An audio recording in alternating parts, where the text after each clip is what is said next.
हाँ, 28 घंटे से ज्यादा का वक्त बीत चुका है, लेकिन 121 मौतों का गुनहगार सूरजपाल और साकार हरी कहां फरार है, इसका पता अब तक नहीं चल पाया है। जी मीडिया की टीम भी लगातार हर उस लोकेशन पर पहुंच रही है जहां बाबा के छिपे होने की आशंका जताई जा रही है, लेकिन बाबा किस गुप्त लोक में छिप गया है कोई नहीं जानता। वहीं पुलिस की टीमें कई जिलों में लगातार बाबा की तलाश में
इसकी कोई जानकारी अब तक नहीं मिल पाई है।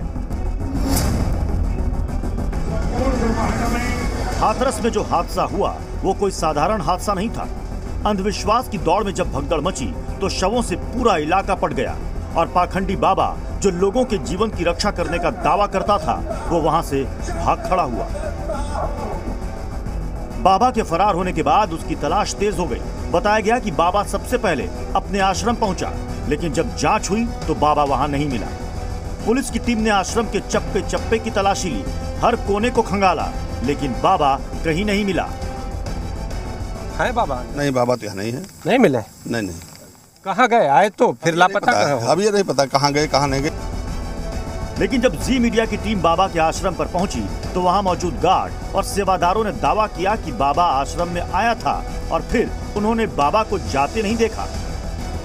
हाथरस में इनका कार्यक्रम था सत्संग का, वहाँ से खत्म करने के बाद यहाँ आ गए। हाँ। अच्छा, बाबा जी अंदर हैं अभी? यार हैं, कितने बार बोलो? आप सेवादार हैं, पुराने हैं, तो क्या पता चला कि यहीं पे हैं बाबा? यहीं पे हैं? हाँ, यहीं पे आश्रम में ही है। ये बयान कई सवाल उठा रहे हैं, जिसमें सबसे बड़ा सवाल ये है कि बाबा साकार हरी कहाँ है। सवाल ये कि बाबा आश्रम आए तो कहाँ गए? क्या आश्रम में कोई सुरंग है? क्या सुरंग से बाबा कहीं निकल गए? क्या आश्रम में कोई गुप्त लोक है? आश्रम में बाबा को किस किस ने देखा? सेवादारों ने बाबा को आश्रम में कब देखा? पुलिस को बाबा आश्रम में क्यों नहीं मिला? सीडीआर जो बाबा का निकला उसमें लोकेशन इसी आश्रम की है। तस्वीरों में आपको हम लोग दिखाएं, आप देखिए कि बाबा के जो अनुयायी हैं वो लगातार यहाँ पर ही मौजूद हैं।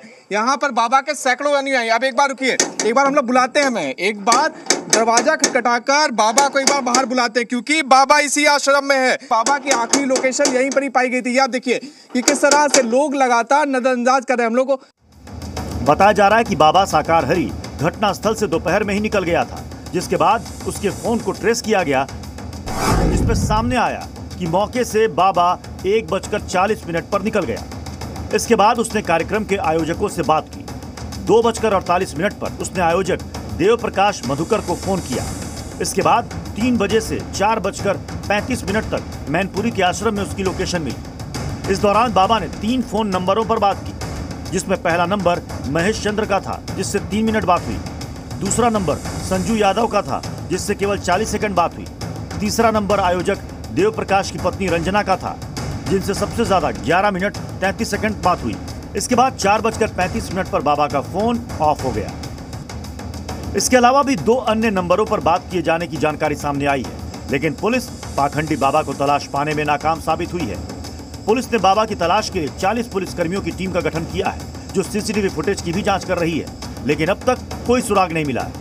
ऐसी भी आशंका जताई गई है कि बाबा दिल्ली या हरियाणा की तरफ भाग गया है, लिहाजा वहां के टोल प्लाजा की फुटेज भी देखी जा रही है। ब्यूरो रिपोर्ट, जी मीडिया।